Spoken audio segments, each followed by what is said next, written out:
good friend Dick Tiscioni. I was working with him at an agency back in 2001.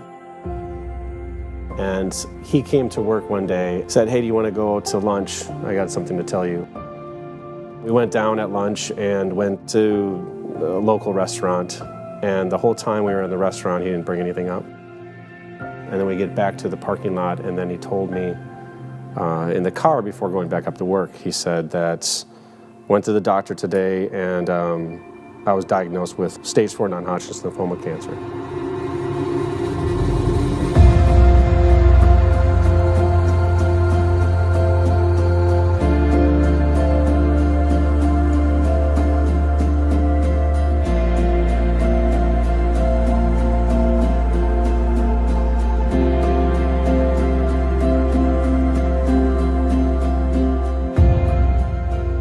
At the time, I didn't know really what that meant until I put it all together, the 3 months to live. A couple days later, I got the flu, ironically, as my wife Janice was getting the water and the medicine and all that kind of stuff, and I'm being this lazy bum, even though I was sick on the couch.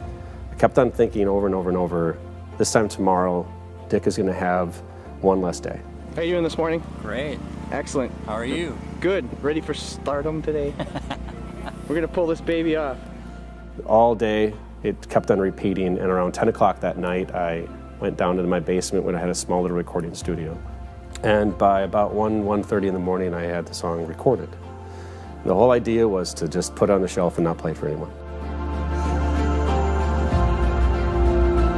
Dick and I went out to lunch again. It was a week and a half after he told me he already started his chemo, and he still hasn't missed a day. I had the flu and missed 2 days.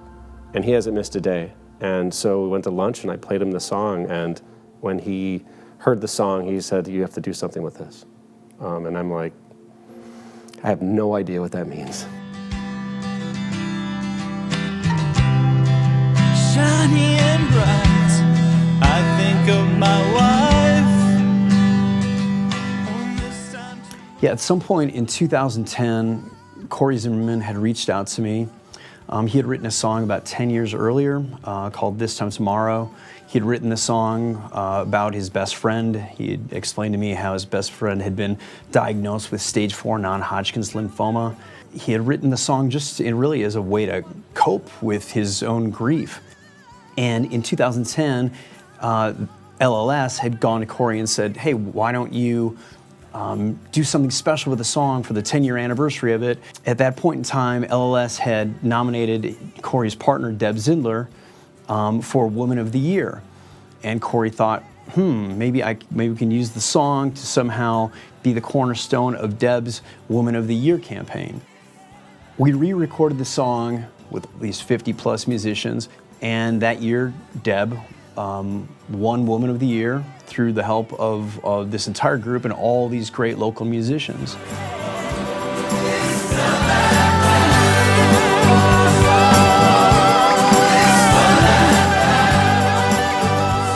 My first real exposure to it and my first getting pulled into it personally was, I believe it was 2010 when we did the big We Are the World version of the song. I was asked to engineer the whole thing. I didn't quite understand exactly what the foundation was or what the whole thing was about, but what I did see, just from my perspective as the guy engineering this big project with all these people on it, was the whole city of singers and musicians just coming together to do this one thing. Whatever it was, it felt awesome. Why must I lose or sacrifice?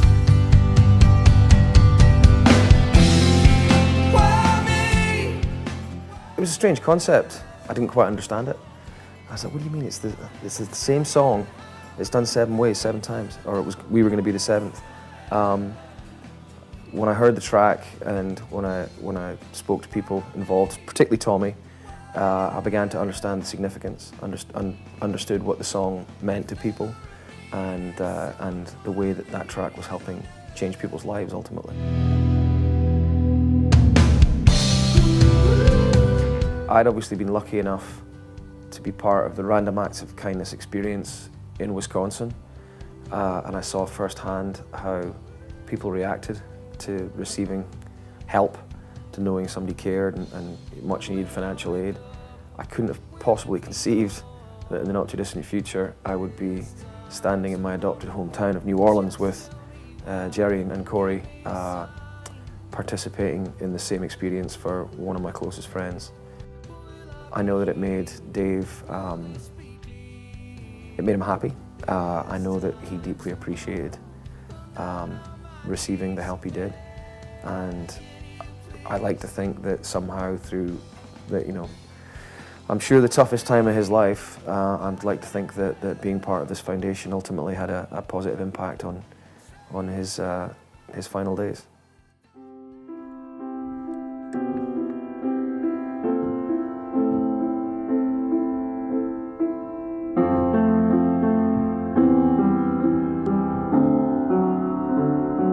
So, since 2016, the song and the organization, This Time Tomorrow, has greatly impacted me personally, because shortly after I was on the other side of my cancer journey, after I had actually discovered This Time Tomorrow, my brother was diagnosed with leukemia. He was 23. It was just a couple years after me. And so we were really in the thick of it when I got this invitation to be a part of this. And then a year later, our mom was diagnosed with breast cancer. I nominated my mom and my brother, actually both at the same time. It was crazy. They were both going through it, and they went through the selection process, and we didn't know what was going to happen. And This Time Tomorrow came to our home in Santa Barbara and surprised my family. The money is certainly needed, but the love is beyond. You can't put a number on that. The fact that all of this kind of grew from a song just speaks to the magic of music, that it is a connection. It's a place where we will let our hearts open, we let our hearts be touched. So it makes perfect sense that a song would be at the core of this. People all want to give, and so many of us know someone who's been touched by cancer. We just need a reason to give. And if that comes through a song, perfect.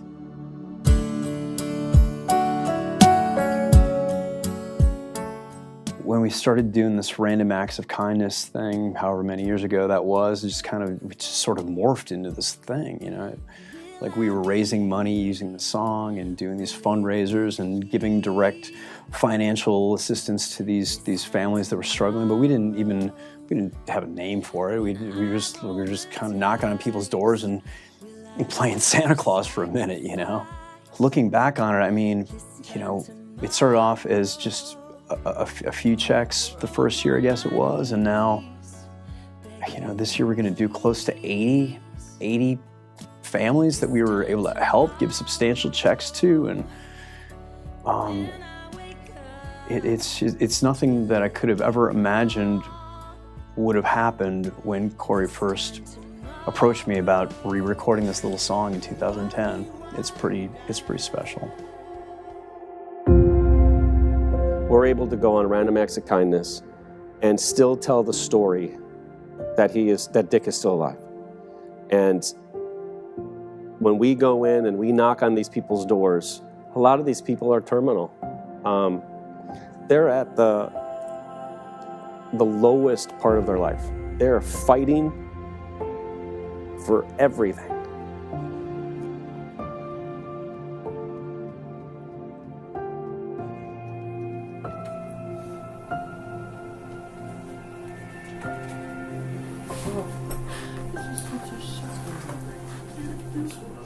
And when we knock on the door, half the time they're like, we don't want any.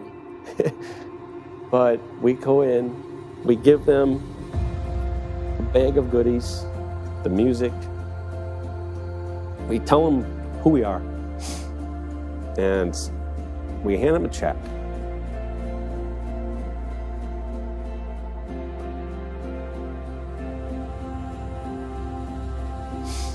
And we tell the story of Dick.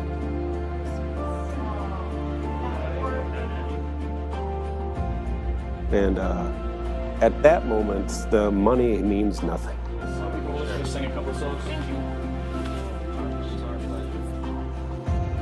And